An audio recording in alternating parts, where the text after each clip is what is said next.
মদিনার শান্ত সকাল। রাসূলুল্লাহ সাল্লাল্লাহু আলাইহি ওয়াসাল্লাম সাহাবীদের সঙ্গে বসে আছেন। সূর্যের আলো শহরকে আলোকিত করছে। মসজিদের চারপাশে শান্তি, সূর্যের আলো ও বাতাসে যেন আল্লাহর রহমত স্পর্শ করছে। এক দরিদ্র মানুষ ধীরে ধীরে হেঁটে আসছে, চোখে গভীর দুঃখ।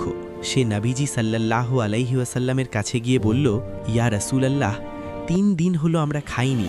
নবীজি কোমল হেসে উঠে সাহায্য করলেন। নবীজি ঘরে গেলেন, শুধু 2টি শুকনো লুটি পেলেন। এত সামান্য থেকেও মানবতার বড় শিক্ষা।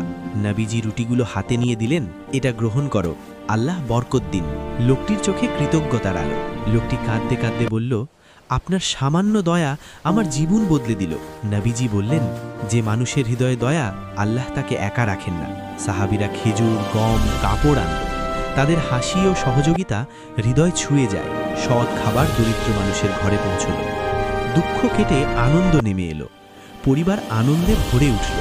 শিশুর হাসি, মা বাবার চোখে কৃতজ্ঞতা। লোকটি আকাশের দিকে তাকালো, বলল, ইয়া আল্লাহ, নবীজি সাল্লাল্লাহু আলাইহি ওয়াসাল্লামের মতো দয়ালু মানুষের জন্য শুকরিয়া। মদিনার বাতাসে ছিল দয়ার সুবাস। নবীজির ভালোবাসা শহর আলোকিত করল। গল্প শেখায়, দয়া ও সহানুভূতি মানুষের জীবন বদলে